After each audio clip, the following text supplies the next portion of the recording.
Hi అండి. మరి వినాయక చవితి ఇంకా మనం జరుపుకుంటూనే ఉన్నాము. ఇంక ఈ రోజు గడిచిపోలేదు. మరి కొత్త కొత్త వినాయకులను తెచ్చి మనము నిలబెట్టుకొని మండపాలను అలంకరించి పందిళ్ళు వేసి మరి చక్కగా స్త్రీ పురుషులంతా కూడా మరి నూతనమైనటువంటి విధంగా మరి రకరకాల పద్ధతులతోటి విఘ్నేశ్వరుని మరి దర్శిస్తూ ఉంటాం కదండి. మరి ఇప్పుడు ముఖ్యంగా నా ప్రోగ్రాము సమాజము నాడు నేడు ప్రోగ్రాం కదండి. దీంట్లో నాది జీపీఎల్జీసీ అనేటటువంటి ఛానల్ను మీరు గౌరవిస్తున్నారు, ఆదరిస్తున్నారు, చేరదీస్తున్నారు. మరి నన్ను కూడా మీలో ఒక వ్యక్తిగా మీరు గౌరవిస్తున్నందుకు మరి వందనాలండి. ఇంకా ఎస్పెషల్లీ వాళ్ళ వినాయక చతుర్థి యొక్క శుభాకాంక్షలండి అందరికీ.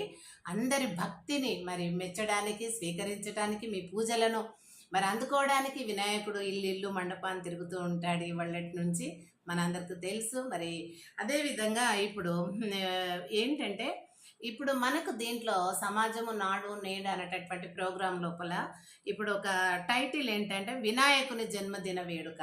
అంటే వినాయకుని యొక్క జన్మదినము ఎలా వాళ్ళు బర్త్డే మనం కూడా ప్రతి సంవత్సరం ఎలా చేసుకుంటామో అలా మరి ఆ రోజుల్లో కథలు అన్నప్పుడు కల్పితం ఉంటుంది కదండి. కానీ ఒక్కరు ఎలా తోస్తే వాళ్ళు ఆ విధంగా కథలు రాస్తూ ఉంటారు. కాబట్టి దాంట్లో కూడా మనం సత్యాన్ని వెతకాలి, నిజం అనేది తెలుసుకోవాలి. అంతే, మనకు ఒక సంతోషమే కోసమే ఇటువంటివన్నీ కూడా ఉంటాయండి.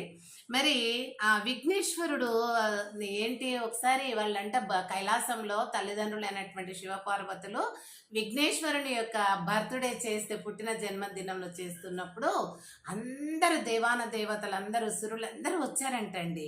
వచ్చినప్పుడు అప్పుడు సూర్యచంద్రులు కూడా వచ్చారంట.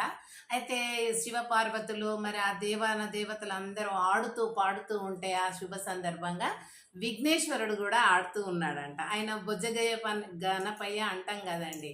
ఆ బొజ్జ పెట్టుకొని ఆయన ఎగురుతూ ఆడుతూ ఉంటే నవ్వొచ్చిందట. చంద్రుడు నవ్వాడట.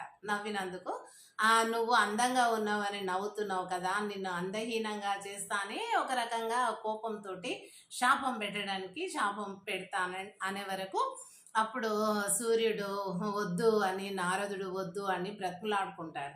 అప్పుడు ఇక నీకు మార్గం ఏంటంటే అక్కడికి వెళ్ళాలి. ఎక్కడ మన శివుడి దగ్గరికి వెళ్ళి మొరపెట్టుకో అంటే శివుడి దగ్గర పోయినప్పుడు శివుడు ఆయన మొండివాడు, వినడు, మీరు ఆయననే ప్రత్యక్షంగా వేడుకోండి అంటే వెళ్ళినప్పుడు అప్పుడు ఆయన సరే అని చెప్తాడు. మరి ఈ యొక్క వినాయక చవితి నాడు మనము చంద్రుని చూడకూడదు, మిగతా రోజుల్లో చూడవచ్చు. ఈ రోజు ఒకవేళ పొరపాటున చంద్రుని చూసినట్టయితే శాప విముక్తి కలగాలంటే వినాయకుని పూజించుకోవాలన్నటువంటి పరమార్థం ఇందులో ఉన్నదండి. ఇది ఒక చిన్న కథ.